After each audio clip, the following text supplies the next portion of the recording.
다 주의 것이니. 요즘 사람들이 얼마나 애를 많이 씁니까? 얼마나 노력을 많이 해요? 얼마나 힘을 다합니까? 쉬운 게 하나도 없죠. 그렇게 노력하고 애쓰고 수고한 대로 뭔가 얻으면 다행인데요, 여러분, 아무것도 없다라는 거죠. 이런 세상에서 우리가요, 과연 어떻게 살아야 허탈한 인생을 살지 않고 허무한 인생을 살지 않고 오늘 베드로가 만선의 그 충만한 그런 삶을 사는 것처럼 그렇게 살 수 있을까? 여러분, 모든 해답은 말씀 안에 있습니다.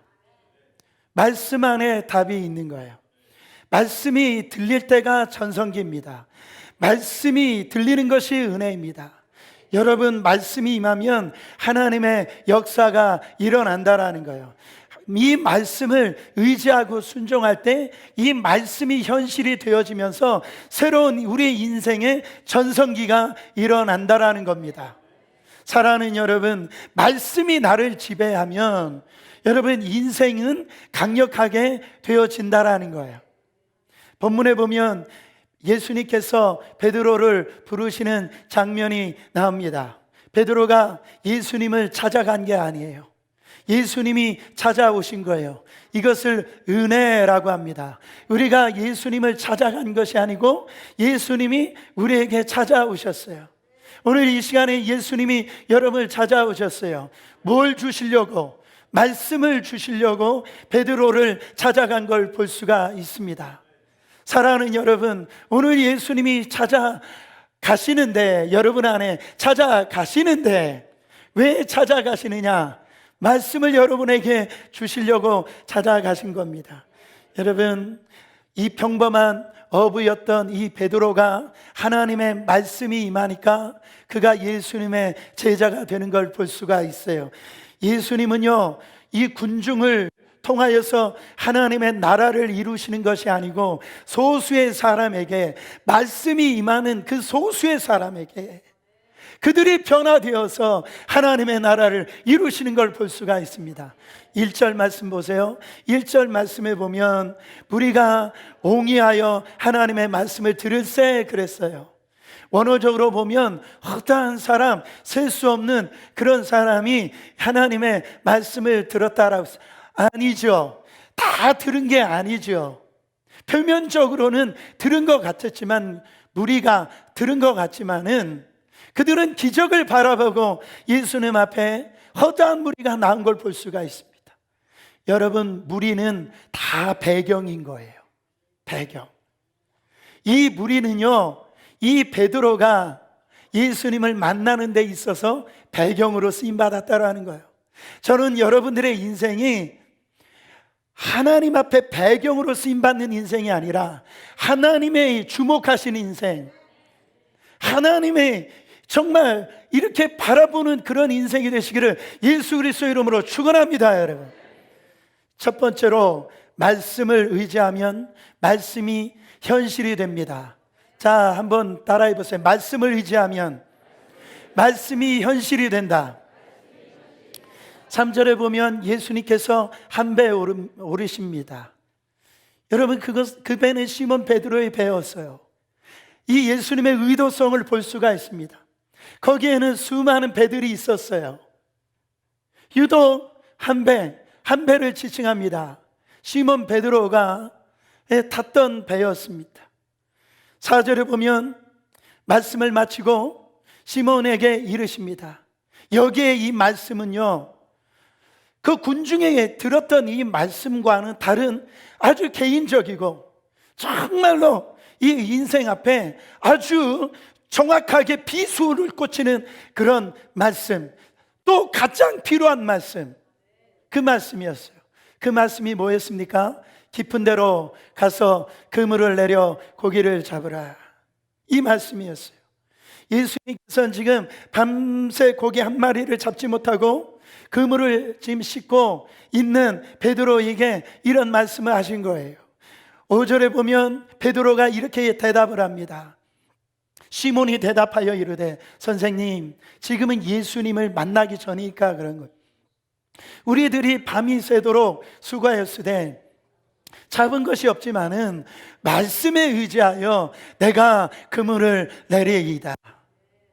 여러분, 지금 베드로는요 그런 평가를 내는, 선생님 상황은 끝났습니다.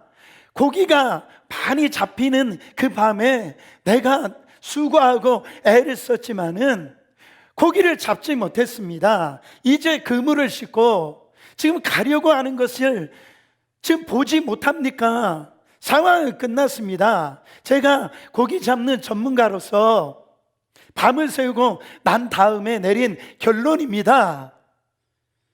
그런 의미 아닙니까? 만약에 이 말로 여러분 이 끝났다라 그러면 오늘 설교할 이유가 없는 거예요. 그런데요, 많은 사람들이요 여기에서 끝납니다. 예. 내가 열심히 노력을 해서 열심히 노력하는 사람들이 어디 있어요? 밤이 맞도록 수고하지 않는 분들이 어디 있습니까? 내가 노력하지 않은 분들이 없어요. 근데 빈 그물이에요. 정말 허무해요. 그런 것들이 나올 때 나의 인생은 끝났구나, 다 거기서 끝나는데, 이 베드로의 멋있는 점은 거기에서 끝나지 않았다라는 거죠. 여러분 베드로가 말씀을 의지하여서 누가 그물을 내리이다? 내가가 중요한 거예요. 그물을 내리겠습니다. 상황은 다 끝났고 소망이 없지만 예수님이 말씀하시니까 예수님의 말씀에 의지하여 제가 그물을 내리겠습니다. 내가 다 해봤습니다. 내 경험으로도 의지해봤어요. 내 과학적인 방법으로도 의지해봤어요. 지식으로도 의지해봤어요. 그러나 거기에 내가 답이 없었습니다. 내가 의사를 찾아가서 내 병을 고치려고 해봤지만은 거기에는 답이 없었습니다. 주님이 말씀하시니 나는 그 말씀에 의지하여서 내가 그물을 내리겠습니다. 그 후에 무슨 일이 일어났습니까? 상상을 깨는 일이 일어난 거예요. 일어날 수 없는 일이 일어나 버렸어요. 누가복음 5장 6절부터 7절에 보니까요, 그렇게 하니, 어떻게 하니까? 말씀에 의지하여서 그물을 쫙 내리니까 고기가 잡는 것이 그가 경험상으로 볼 때 경험상으로 일어날 수 없이 만큼 쉼이 많은 그물이 찢어질 정도로 그렇게 고기를 잡았고요. 그리고 자기 배뿐만 아니라 이 동무들을, 자기 친구들 너무 많이 잡으니까 와서 도와달라고 해가지고 그들의 배도 2배를 가득, 이제 배가 거의 막 잠길 정도로 잠기게 되어지는 엄청난 일이 일어났다라는. 여러분, 주님이 하시는 일을 보세요. 주님은요 째째하게 일하는 분이 아니세요. 여러분, 그게 우리 주님이에요. 고기를 잡는데 그냥 피레미 몇 마리 잡는 게 아니란 말이에요. 우리 주님을 그렇게 생각하면 안 돼요. 쉼이 많게 자기뿐만 아니라 자기 주변에 있는 사람들까지도 나만 사는 게 아니라 이웃도 다 살릴 만큼 하나님이 역사하심이 그렇게 역사하시는 거예요. 여러분, 나만 먹고 나만 사는 게 아니에요. 이웃 사람까지 그렇게 불러가지고 같이 먹고 잘 입고 잘 살자, 이게 하나님의 역사라 이런 말이에요. 예수님이 채워주실 때는요 우리의 삶에 정말 잔이 넘치는 그런 삶을 살게 되어지는 거예요. 여러분, 나만 사는 게 아닙니다. 이런 것을 가르쳐 우리를 뭐라고 얘기하냐? 기적이라고 그래요. 기적. 하나님의 말씀이 이 바로 현실이 이루어질 때 우리의 눈으로 보면 그게 기적이죠. 우리 어린양 교회는 기적이 상식이 되는 교회가 되기를 예수 그리스도 이름으로 축원합니다. 여러분, 답은 딱 한 가지입니다. 말씀을 의지해서 그물을 내렸기 때문에 그래요. 베드로의 행동에서 우리가 주목해야 될 것이 무엇입니까? 베드로는요 지금까지 정말 자신의 노력과 자기가 할 수 있는 방법을 다 사용해서, 자기의 어떤 경험을 다 사용해서 그 밤을 보냈지만은 지금은 달라요. 말씀에 근거하여, 말씀에 의지하여 정말 말씀에 따라 행동을 했다라는 거예요. 그것이 베드로에게 기적을 일으키는 그런 경험을 했다라는 거예요. 뭐를 말해줍니까? 여러분, 우리가 말씀에 의지하여 순종할 때 그 말씀이 현실이 되는 거예요. 그렇지 않아요? 우리가 이처럼 예수님의 말씀에 순종해서 내 인생에 말이요, 그물을 깊게 내리게 되면은요, 그물이 찢어질 정도로 풍성한 이 인생을 이렇게 하나님께서 건져 올리게 되는 거예요. 내 인생뿐만이 아닙니다. 한 사람이 말씀 앞에 그물을 내리게 되어지면 나로 인하여서 내 가정이 복을 받고요, 교회가 복을 받고요, 내 주위에 있는 사람들이 한 사람이 말씀 안에 그물을 내리는 순종을 하면은요, 여러분, 기적과 같은 축복이 임하는 겁니다. 말씀이 현실이 이루어질 때 우리는 그것을 기적이라고 얘기하지만 그것은 당연한 겁니다. 여러분, 하나님의 말씀이요, 우리의 상식과 이성과 경험과 여러분 반대가 될 때가 굉장히 많지 않습니까? 성경을 읽을 때마다 여러분 생각과 틀릴 때가 너무 많잖아요. 저도 나름대로 성경을 많이 읽었는데요, 요즘에 또 읽어볼 때는 이게 아닌데, 이렇게 되면 안 되는데, 아마 그런 생각이 들 때마다 제가 뭐라고 기도하는지 아세요? 사탄아 물러가라. 사탄아 물러가라. 그리고 성경을 읽고네요. 왜 그렇습니까? 하나님의 생각과 우리의 생각이 다르기 때문에 그래요. 이사야서 55장 8절부터 9절 말씀에 보면 내 생각이 너희의 생각과 다르며 내 길은 너희의 길과 다름이니라. 야훼의 말씀이니라. 이는 하늘이 땅보다 높은 같이 내 길은 너희의 길보다 높으며 내 생각은 너희의 생각보다 높음이니라. 할렐루야. 하나님의 생각은요, 우리 생각하고는 질적인 차이가 있다라네. 그분은 알파와 오메가시요, 시작과 끝이시라. 우리의 인생의 모든 것을 다 알고 계시는 분이시죠. 그분은 모르시는 게 없으신 분이에요. 그분의 생각은요, 땅이 하늘보다 높은 것과 같이 우리가 범접할 수 없는, 이해할 수 없는, 상상할 수 없는 하나님의 계획, 플랜, 생각을 갖고 계신다라는 거예요. 여러분, 우리의 하나님의 생각을 우리는 다 이해할 수 없기 때문에 우리는 뭐로 받아들여야 됩니까? 믿음으로 그 생각을 받아들여야 되는 거예요. 이스라엘이 이제 젖과 꿀이 흐르는 가나안 땅으로 들어갈 때에 그때 총사령관이었던 사람이 여호수아라고 하는 사람인데요, 이 여호수아하고 이스라엘 백성이 가나안 땅에 이렇게 들어가려고 하니까 여리고성이 딱 막혀 있는 거예요. 초롱성입니다. 천의 이 요새예요.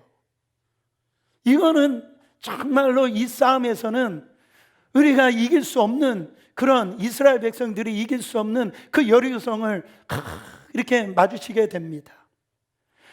여호수아가 이리저리 고민하고 생각했지 않겠습니까? 그때 하나님께서 불쑥 찾아와서 여호수아에게 말씀을 하십니다. 여러분, 그때요, 여호수아가 하나님의 이 말씀을 하신다고 할 때 그런 생각했지 않겠습니까? 하나님이 너를 위해서 싸워주신다라고 하는데 하나님이 어떤 전략으로 싸우실까?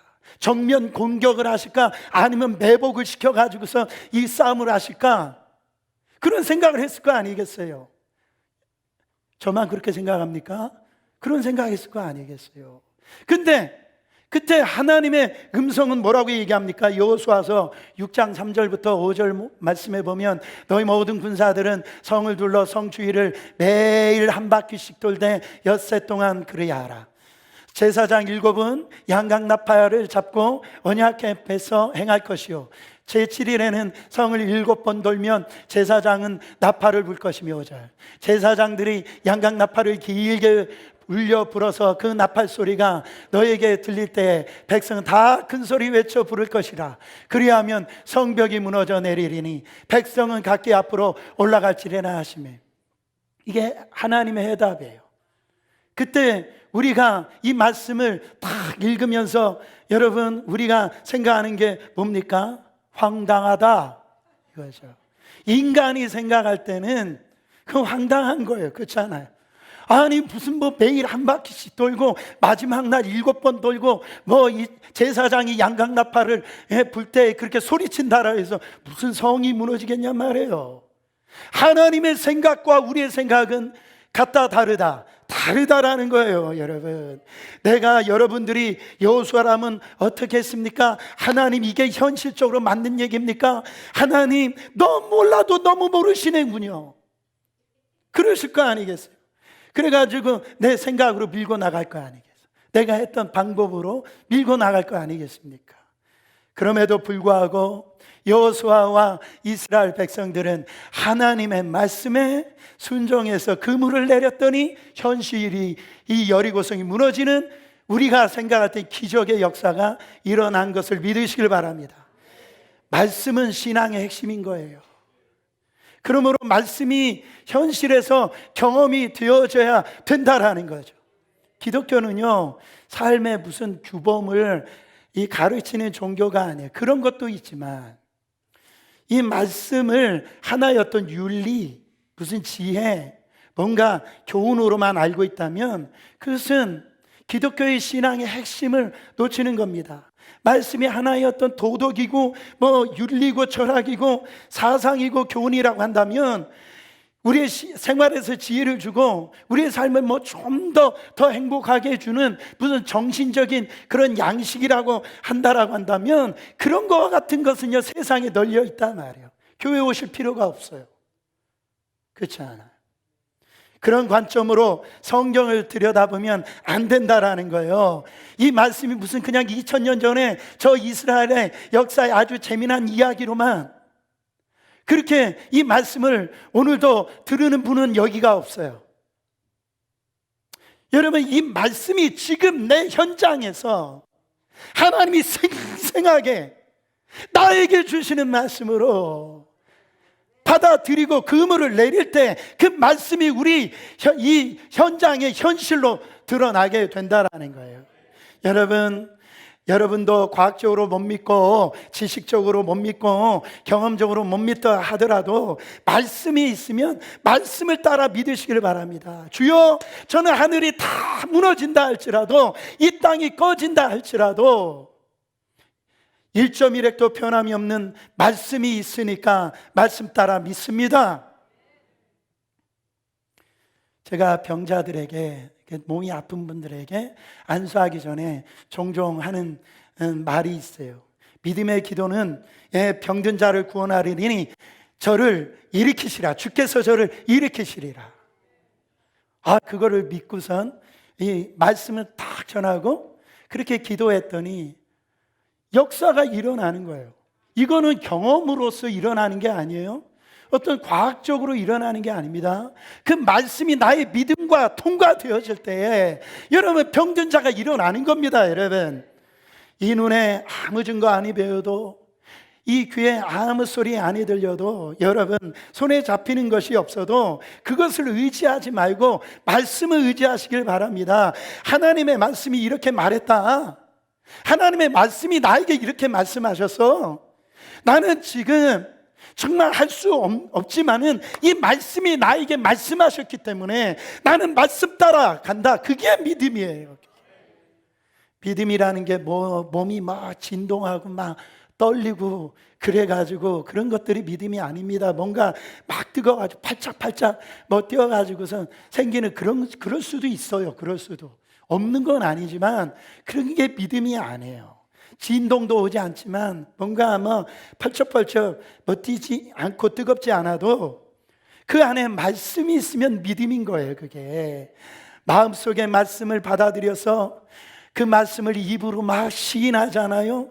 그리고 시인하고 말씀 따라서 내 한 발자국 디딜 때 기적이 일어나는 겁니다. 여러분, 말씀이 현실이 되는 거예요. 여러분, 요한복음 1장 1절부터 3절 말씀해 보세요. 태초에 뭐가 계시니라?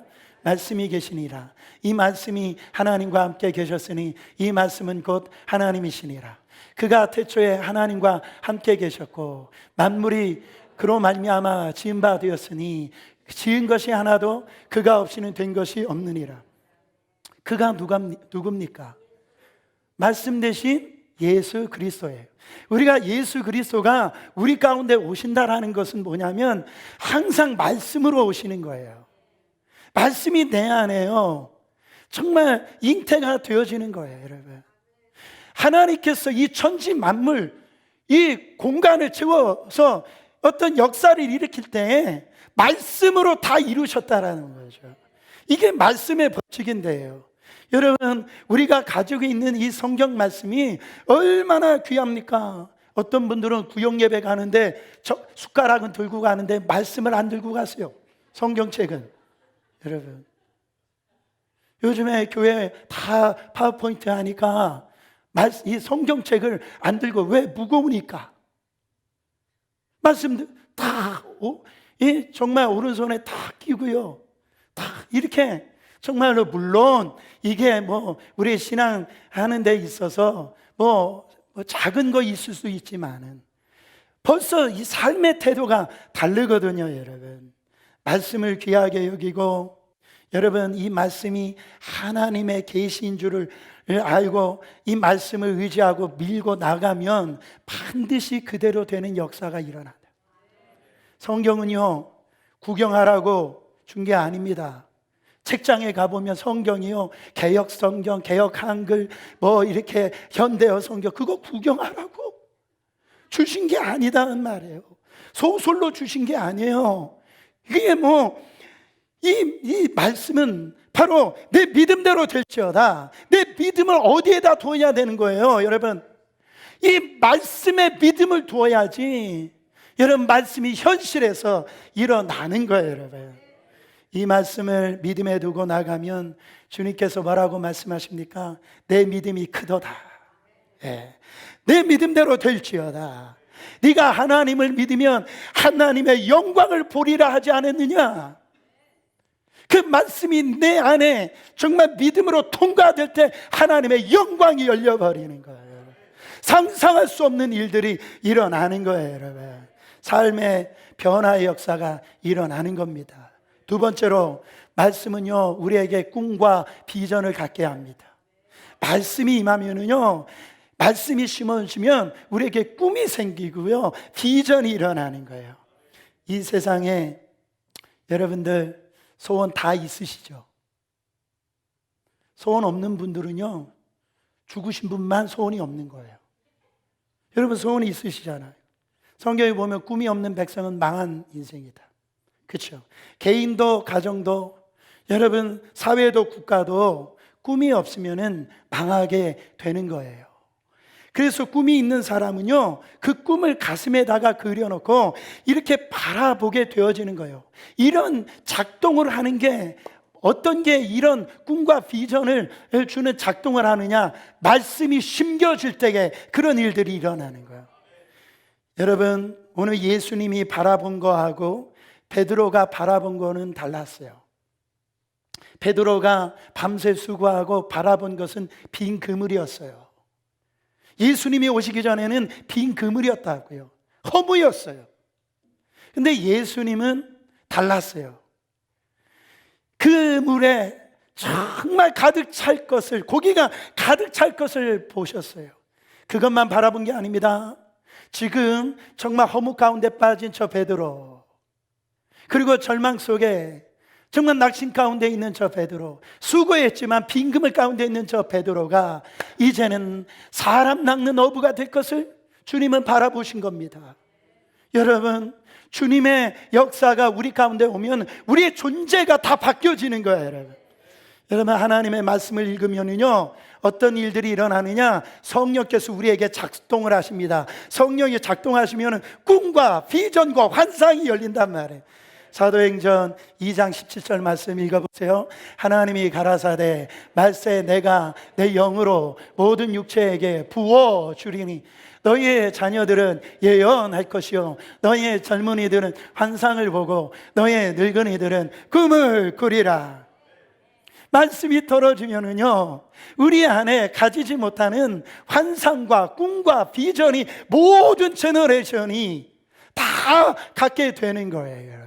그러니까 우리가 자녀를 양육할 때도 꿈을 심어줘야 돼요. 말씀을 심어주면 꿈이 일어나는 겁니다. 여러분 하나님의 말씀을 읽으면요 상상할 수 없는 그런 비전이 우리 가운데 온다고요. 그 꿈을 따라서 우리의 인생이 완전히 변화가 되어지는 거예요. 여러분 주님이 주시는 꿈을 등한시 여기지 마세요.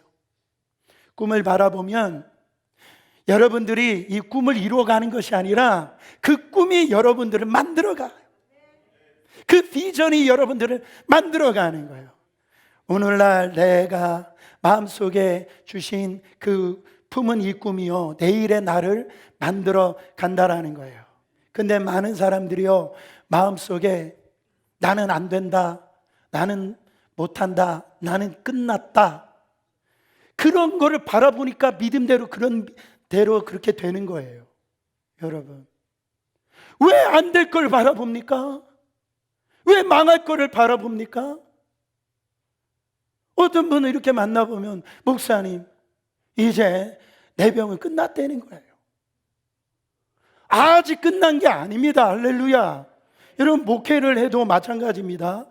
목사가 담임 목사가 교회에 대한 성장과 부흥에 대한 이 꿈을 꾸지 않고 목회한다라고 생각. 만약에 제가 목회하는데 여러분 새벽 예배 나오지 마세요. 여러분 11조 하지 마세요. 여러분 헌신 봉사하지 마세요. 여러분 화요 중보기도 용사의 밤 이번에 화요일날 있는데 화요 중보 용사의 밤 힘드니까 나오지 마세요.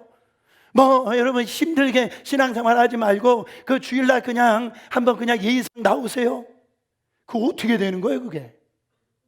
여러분 그런 목사라고 하면 여러분들 어떻게 되겠습니까? 그 교회 끝난 겁니다. 여러분 그렇지 않아요? 왜 우리가 이 교회는 그렇게 생각하면서 여러분들의 신앙생활 현실 속에서는 왜 그렇게 바라보냐고요? 왜 그런 말을 하냐고요? 그렇지 않습니까? 여러분 이런 말이 있어요. 여자가 시집을 가야 애를 가지지 않습니까? 이 말이 뭡니까? 여러분의 말씀을 받아들여야지 꿈이 잉태되는 거예요. 말씀을 통해서 꿈이 잉태되면요 그 꿈을 간직하세요. 지금 이루어지지 않더라도 이 꿈을 포기하지 마세요. 이 비전을 하나님이 주셨다라고 한다면 이거를 귀하게 여기세요. 그러면 그 꿈이 우리의 인생의 내일을 만들어 가는 거예요. 여러분 나는 못한다, 안 된다, 할 수 없다, 그런 말을 하지 마시고 한번 주님 안에서 해보자. 주님이 역사하시면 할 수 있다. 하나님이 나를 통해서 이 꿈이 현실화 되어진다. 여러분 말씀 받은 거 맞습니까? 여러분들 지금 마음속에 들여다보세요. 마음에 어떤 꿈과 지금 비전을 갖고 계세요? 나는 지금까지 가난하고 헐벗고 다른 사람에게 무시당하고 망하는 꿈을 그런 생각만 가지고 있습니까? 여러분 당장 성령의 불로 다 태워버리시길 바랍니다. 그런 허망한 생각들을 다 태워버려요. 성령의 방망이로 다 깨트려 버리세요. 여러분. 여러분 말씀이 오면 여러분들에게 인생의 풍성한 하나님의 비전을 이렇게 열어주신데 막 하나님이 그때부터 은혜를 부어주셔서 여러분들 통해서 많은 사람들을 살리는 그런 도구로 하나님께서 역사해 주신다라는 거예요. 여러분 우리가 가난하고 헐벗고 우리가요 굶주린 사람 그런 상태가 있다고 한다면 어떻게 남을 도와줄 수 있어요? 어떻게 세상에 예수 믿는 그런 모습을 우리가 보여줄 수가 있어요? 그들을 어떻게 섬길 수 있습니까? 그렇죠? 고린도후서 9장 8절에 보면 아주 기가 막힌 말씀이 있습니다. 크게 읽어보세요. 하나님이 능히 모든 은혜를 너희에게 뭐하게 하시나니? 넘치게 하시나니. 이렇게 말씀하시지 않았어요. 하나님이 능히 모든 은혜를 너희에게 빼앗아 가시나니 그러지 않았어요. 따라합니다. 하나님이 모든 은혜를 나에게 넘치게 하시나니. 여러분 이지성 씨가 쓴 꿈꾸는 다락방이라는 책을 서술했는데요, 그가 역사적으로 다 이렇게 좀 바라보고 하니까 거기에 해답을 뭐라고 얘기해요? 부의 격차보다도 무서운 것은 꿈의 격차다. 그러니까 잘 사는 나라하고 못 사는 나라를 이렇게 비교해 보면 그 민족의 그 꿈이 어떠냐에 따라서 그 민족의 또 흥망성쇠가 달려있다라는, 이런 미국의 메가더 장군 이분이 이런 말을 했는데, 이분의 말씀에서 제가 잊을 수 없는 말이 있어요. 그게 뭐냐면, 사람은 나이가 먹었다는 이유로 늙지 않는다. 사람은 꿈을 포기했을 때 비로소 늙는다. 세월은 피부에 주름살이 생기게 하지만 인생에 대한 호기심을 잃으면 영혼에 주름살이 생긴다. 자, 따라합니다. 꿈이 없으면 눈가에 주름살이 생깁니다. 죄송해요. 자꾸 눈가에. 꿈이 있으면은요, 삶에 막 그 생기가 돌아요. 소망이 막. 그렇게 되면 주름살이 안 생겨요. 그래서 제가 많은 성도님들을 이렇게 만날 때 막 꿈과 비전이, 그냥 말씀이 막 거기 안에 잉태된 분들은요, 얼굴을 보면은요, 항상 밝고요, 신선하고요, 눈가에 막 주름살이 없어요. 아, 그러면 저분한테 비전이 있구나. 말씀이 지금 잉태되고 있구나. 얼굴에 막 주름살이 지고 막 어둡고 막 눈꼬리가 처지고 얼굴에 막 누름살이 쫙 이렇게 생겨지면 요즘 뭘 맞아요? 보톡스를 맞잖아요. 근데요, 제가 말씀드리고 싶은 것은 병원에 가서 보톡스를 맞는 게 아니라 하나님의 말씀에 보톡스를 맞으시라 말이에요. 그렇게 되면 주름살이 사라져. 여러분, 옆 사람 죄송하지만 한번 얼굴 좀 바라보세요. 주름살이 자글자글한지. 여러분, 우리 가슴 속에 말씀이 임해야 돼요. 그러면 막 꿈이 비전이. 여러분 지금 자꾸 이렇게 그냥 하루하루 막 죽을 수 없어 산다 이런 표현을 쓰는 분들, 그 삶 가운데 언제까지 그렇게 살 거냐고. 말씀 한 구절만 내 안에 정확하게 동감만 해도요, 우리의 인생 완전히 뒤집을 수 있단 말이에요. 세 번째로, 말씀은 주님을 바라보게 하여서 사명의 길로 인도하는. 어디의 길로 인도해요? 사명의 길로 인도해요. 여러분, 아까 우리 동영상 사모님 그 말씀을, 주여 내가 여기 있사오니 나를 보내주시옵소서. 환경적으로 다 쓸어가는 집이었지만 말씀이 그 안에 막 들어오니까 그의 인생을 통하여서 그 시골 마을에 엄청난 그 하나님의 일을 감당하는 것을 보세요. 여러분, 8절 말씀에 보면 베드로가 많은 고기를 낳게 되자 고기만 보고요, 흥분하지 않았어요. 믿음 없는 사람들은 그냥 항상 이 현상에만 막 흥분한다고요. 와, 이 많은 고기, 예수님 우리 한 번만 더 해봅시다. 한 번만 이런 일을 하면 예수님 나하고 한번 동업해 봅시다. 엄청나게 아주 갑부가 됐을 거 아니겠습니까? 이렇게 신앙생활 하는 분들이 있다니까요. 내가 얼른 고기를 팔고 올 테니까 저 배 또 채워주세요. 여러분, 이렇게 말하지 않았어요. 8절에 뭐라고 얘기합니까? 시몬 베드로가 이르되 예수의 무릎 아래 엎드려 가로되 주여 나를 떠나소서 나는 죄인이로소이다. 이런 말씀이 우리 안에 막 임하면 우리 가운데 어떤 현상이 일어나면 회개가 나와요. 여러분, 말씀이 우리 심령을 막 강타하잖아요. 그 말씀이 우리를 수술해요. 그래가지고 그냥 우리의 가족이 있었던, 정말 하나님의 뜻대로 살지 못하고 내가 하나님을 알지 못하고 내 마음대로 내 능력대로 내 경험대로 살았던 그런 모든 내 삶을 갖다가요, 그 말씀이 나를 수술하니까요, 내가 아파져요. 그 고통이 있어요. 그러면서 내가 의롭지 못했구나, 내가 죄가 많구나, 스스로 말씀이 임하면 죄인됨이 깨달아지는 거예요. 여러분, 세상 말을 들었을 때는 우리 귀를 좋게 하죠. 우리의 아주 좋은 말만 우리 속에 하죠. 우리 귀만 즐거운 소리를 하죠. 말씀은 그렇지 않습니다. 때로는요, 엄중하게 이 말씀이 우리를 심판하세요. 때로는 어느 때는 우리가 정말 낙마하고 절망했을 때 이 말씀이 우리 가운데 오면은요, 정말 독수리가 날개쳐 비상하듯이 이 말씀이 나에게 막 작동을 하기 시작해요.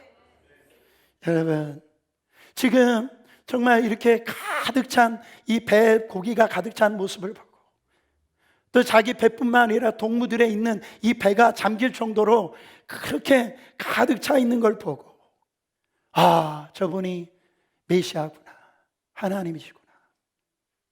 그러면서 나는 죄인입니다. 나는 죄인입니다. 나는 물고기밖에 모르던 사람입니다. 나는 그냥 이 내 배 하나만 채워지는 걸, 그것만이 인생 전부로 알고 살았는데, 이제 그 너머에 하나님을 만나니까요, 정말 인생에 자기 자신의 정말 하나님 앞에서 나는 아무것도 아닌 존재구나, 그 예수님의 정체성이 궁금하게 되었다라는 것. 사실 베드로와 예수님의 사이는 초면이 아니었어. 누가복음 4장 38절에 보면 그 시몬의 집에 들어가서 예수님이 그 장모를 고쳐주는, 열병에 걸렸던 장모님을 고쳐주는 장면이 나옵니다. 그리고 베드로의 동생 안드레가 예수님을 먼저 만나가지고 베드로의 자기 형에게 와가지고, 형, 내가 메시아를 만났다라고 그 다 들었어요. 여러분, 그러나 여러분, 그거는 다른 사람이 만난 거예요. 여러분, 오늘 내가 만나야 돼요. 내가 말씀 안에 이렇게 떨어질 때 어떤 사람은 만나는데 어떤 사람은 왜 못 만나냐고요. 말씀이 이것이 율법으로 우리 가운데 오면 우리는 살 수가 없는 거예요. 여러분 말씀을 읽을 때 얼마나 답답합니까? 제가 새벽 예배도 그런 얘기를 했지만, 이런 말씀대로 살 수 있어요? 말씀이 내 안에 정말로 다가올 때 내가 이 말씀을 지킬 수 없는 내가 죄인됨이 깨달아진다고. 그러면서 내 이 말씀 안에 살 수 없는 나를 바라볼 때 나는 망한 존재구나, 하나님의 은혜가 없이는 살 수 없구나. 여러분, 지난 세월 동안 수없이 여러분 그물을 던져보고 또 던져보고 던져보셨어요. 여러분 손에 잡힌 게 뭐가 있었어요? 정말 내세울 만한 게 뭐가 있습니까? 베드로 입에서 터져나온 말이 뭡니까? 주여, 나를 떠나소서, 나는 죄인입니다. 베드로에게 누가 이걸 가르쳐 준 게 아닙니다. 처음에 예수님을 만났을 때 선생님이라고, 랍비라고 그랬단 말이에요. 근데 뭐라고 얘기해요? 주여, 주여, 나는 죄인입니다. 누가 자기를 정죄하지도 않았지만 자신이 스스로 죄인됨이 깨달아졌단 말이에요. 그것은 비로소 예수님이 어떤 분이신지, 정말로 자기 자신의 어떤 존재인지를 아주 이 자아 발견하게 되었다라는 거. 지금 예수님이 그 배에 오셔서 나에게 얘기하지만 정말 감히 예수님 발 앞에 똑바로 설 수 없는 자기 자신을 봅니다. 그래서 예수님 그 발 앞에 무릎을 굽혀서 예수님에게 그렇게 나갔던 거예요. 여러분, 그런 베드로를 향해서 예수님이 뭐라고 말씀하십니까? 그래, 앞으로 너 내 앞에서 교만 떨지 마. 그래, 회개하는 의미로 가서 헌금해라. 그렇게 말씀하셨어요? 아니에요. 10절 말씀 보세요. 무서워 말라. 이제부로는 네가 사람을 취하리라. 사람 낚는 어부가 되리라. 이제는 빈그물 같은 인생이 되지만 너 이제 너의 삶에서 두려워하지 마라. 염려하지 마라. 걱정하지 마라. 이제 이후로는 정말 예수님을, 그 말씀이 내 안에 작동을 하니까 하나님의 사명자로 눈이 열어져 버린 거예요. 여러분, 우리가 여기에서 예수님께서 왜 베드로를 찾아왔는지, 왜 베드로의 배를 타셨는지 그 근본 목적을 알 수가 있어요. 단지 고기를 많이 잡게 하기 위해서만 그렇게 오신 게 아니었어요. 예수님께서 베드로의 그 배를 타셔서 이 베드로의 인생의 근본의 모든 것들을 다 회복시켜서 방향을 바꾸어 주셔가지고 이제는 이 물고기 잡는 인생이 아니라 하나님의 나라, 그의 의, 정말로 사람 낚아 건져내는 영혼의 바로 이 목자로 부르시기 위해서 그 배를 찾아가신 걸 보세요. 여러분, 어떤 분들 올해 주신 그 말씀을 통해서 목사님, 이 말씀이 내 삶에 지금 역사하고 있습니다. 그런 분들을 요즘에 제가 몇 분들 만났는데요. 어떤 분들은 그렇게 신앙생활하는 분들이 있어요. 여러분, 어떻게 신앙생활하고 계십니까? 그 말씀이 내 안에 임하면 나는 사명자가 되는 거예요. 그 말씀이 나를 거기로 이끌어가는 거예요. 여러분, 실제로 베드로는요, 사람 낚는 어부가 되었을 때 이 초대교회에 많은 영혼들을 주님께 인도하는 대로 쓰임받고 베드로라는 이름의 그 교회가 세워진 걸 볼 수가 있어요. 베드로가 나아가서 정말 하나님의 말씀을 증거할 때 3,000명, 5,000명, 7,000명이 막 죽게 돌아오는 그런 놀라운 하나님의 사명자로 쓰임받은 걸 볼 수가 있어요. 여러분, 우리가요, 예수님이 여러분을 향해서 오늘 또 말씀을 주실 때, 이 말씀을 잉태가 성령 안에서 되어질 때, 여러분의 인생에는요, 하나님 앞에 붙들린 바 되어진 인생이 되어서 정말 믿음의 작품을 만드는 하나님의 축복의 통로로 쓰임받는다고요. 결론적으로 그런 말씀이 현실이 되려면 어떻게 해야 되느냐? 뭘 해야 돼요? 순종의 때를 놓치면 안 된다. 여러분, 순종의 때를 놓치면 안 돼요. 말씀 순종에도 타이밍이 있어요. 때를 놓치면 안 됩니다. 말씀을 듣고 감동을 받잖아요. 이 감동이 계속 남아있으면 얼마나 좋겠어요. 여러분, 그렇잖아요. 말씀 듣고 여러분 정말로 아주 불같은 그런 은혜를 받았다 해서 이 말씀대로 그것이 남아있으면 얼마나 좋겠냔 말이에요.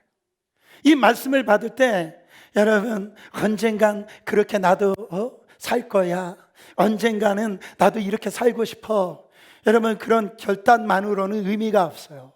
즉각적으로 이 말씀 앞에 나를 복종을 시켜서 순종을 해야 됩니다. 순종은 절대로 미뤄서는 안 되는 거예요. 사탄이요, 계속 우리에게 속삭입니다. 미루라고 하는 거예요. 내일 하라는 거예요.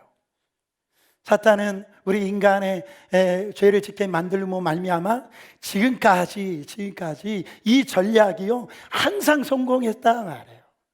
어느 곰탕집 앞에 뭔가 이렇게 붙어 있는데 그걸 보니까 내일 오면 곰탕 공짜 이렇게 붙어 있었대. 그래서 이 사람이 내일 와봤더니 거기에 또 붙어 있었대. 내일 오면 곰탕 공짜. 그 사탄이 그렇게 하는 거예요. 사탄이. 말씀을 듣고 나면 우리 안에 많은 생각들이 떠오릅니다. 여러분, 예배를 드려도요, 지금 두 가지가 작동을 해요. 하나는 하나님의 영이 작동을 하기도 하지만은 사단의 영이 우리의 마음을 훔쳐간단 말이에요. 지금 믿음의 확신, 하나님의 말씀이 떨어지는데요, 저거는 어떤 사람, 소수의 사람에게만 임하는 거지, 나에게 지금 말씀의 감동이 오는데 나는 나중에 해야 될 거야. 하나님의 말씀을 들었는데도 내가 언젠가는 할 수 있을 날이 오겠지, 그렇게 미루게 한다라는 거예요. 여러분, 마귀는 깊은 데로 가서 말씀을 의지하여 그물을 내린다면 네가 어떻게 어떤 일이라도 일어나겠냐? 아무 일도 일어나지 않아. 너 혹시 바보가 돼? 그렇게 우리 가운데 속삭인단 말이에요. 여러분, 말씀의 순종에 있어서도 뭐가 중요하다? 타이밍이 중요하다라는, 하나님이 말씀을 통해 주신 감동, 여러분, 아무리 크게 감동해도요, 감동은 식어진다라는 거예요. 사람은 쉽게 마음이 바뀝니다. 한때는 주님을 위해서 생명 바쳐 일할 것 같았었는데, 여러분, 쉽게 세월이 흐른 후에 만나니까 딴 사람 된 사람들이 한두 명입니까? 대단한 믿음을 가지고 있다라는 사람도 교회 한두 번 빠져보세요. 말씀을 듣지 않아 보세요. 여러분, 그 인생이 어떻게 되는 거예요? 주님을 위해서 생명 바쳐 이렇게 일하는 건 고사하고 신앙을 완전히 잃어버리는 거예요. 하나님께서 우리에게 말씀을 주실 때가 기회예요. 이 말씀이 들릴 때가 전성기라고요. 우리 믿음의 생활 사랑하는 여러분, 그때를 놓치면 안 되는 거예요. 또한 하나 더, 이 순종을 미루면은요, 나중에 순종을 하려고 해도 상황이 안 될 때가 있어요. 몸이 아픈다든지 뭐 여러 가지 일로 인해서 아유 그때 순종할 걸, 그때 좀 있었을 때 하나님 앞에 그때 좀 헌신할 걸. 누구 얘기입니까 그게? 누구 얘기예요? 내 얘기예요, 내 얘기. 여러분, 엘리 시대의 특징이 뭐였어요? 엘리 제사장이 그때는 말씀이 희귀해졌다 그랬어요. 희귀해졌다. 말씀이 희귀한 것이 하루아침에 일어난 것입니까? 그렇지 않아요. 서서히 일어난 거예요. 여러분이 제가 이렇게 침을 튀기고 설교를 해도 이 말씀이 안 들어올 때는요, 그게 한순간에 그렇게 된 게 아니에요. 서서히 그렇게 되는 거예요. 이스라엘 역사를 보면 하나님의 말씀을 불순종하고 하나님을 거역하고 하나님의 말씀을 살지 않았을 때 하나님의 말씀이 서서히 사라져요. 그러니까 작은 순종이라도 무시하면은 그것이 나중에 무서운 결과를 가져온다라는 거예요. 여러분, 이게 그리스도인들의 가장 위험한 겁니다. 신자의 신앙생활의 최고의 전성기가 뭐냐? 누가 말씀을 전해도 이게 하나님의 말씀으로 들리는 거예요. 할렐루야. 하나님의 말씀이 정확하게 들릴 때입니다. 그것이 정말 우리의 하나님의 이 말씀이 없고 만약에 나의 행동만 있다라면 여러분 빈 그물질하고 있는 거예요. 헛수고하고 있는 겁니다. 여러분, 신앙이 좀 있는 사람이 하나님의 말씀을 듣고 감동을 받으면 순종합니다. 그런데 우리 어린이 학교의 성도들은요, 그 단계 한 단계를 더 뛰어넘어야 돼요. 감동이 오지 않아도, 여러분, 이해가 되지 않아도, 순종할 수 없는 환경이 되더라도 이 말씀이 하나님의 말씀이라고 하면 순종하시길 바랍니다. 지금 베드로가 그런 상황이에요. 그렇지 않습니까? 논리적으로나 상황적으로나 자기 지식으로나 경험적으로 도무지 순종할 수 없는 그 상황 아닙니까? 그런데 하나님이 예수님이 말씀하시니까 그 말씀에 의지하여 그물을 내리리이다. 여러분, 그 말씀에 돌을 달면 안 됩니다. 그냥 아멘 하셔야 돼요. 그리고 나아가야 됩니다. 그럴 때 하나님의 그 말씀이 이 순종으로 통과되어질 때 그 말씀이 현실화 되어지는 거예요. 사랑하는 여러분, 하나님은 우리의 말씀에 순종할 때에 그때를 위해서 하나님은요 만발의 준비를 다 하고 계시는 거예요. 만발의 그때를 기다리고 있는 거예요. 그때 정말로 이 베드로가 이것이 순종되었을 때 자기도 살 뿐만 아니라 자기 이웃도 살고요, 자기 인생이 완전히 변화진 걸 볼 수가 있어요. 여러분, 순종도 타이밍이에요. 하나님이 지금 여러분을 부르고 계시는 거예요. 베드로를 불러주셨던 하나님이 여러분을 불러주고 계세요. 여러분, 나의 생각과 이성적으로는 도무지 안 될지라도 여러분을 주신 하나님의 말씀에 의지하여서 그물을 내리세요. 그것이 되어지면 여러분, 우리 안에 우리가 상상할 수 없는, 우리가 볼 때는 기적이지만 하나님의 놀라운 역사가 여러분들의 삶을 통해서 나타날 줄 믿습니다.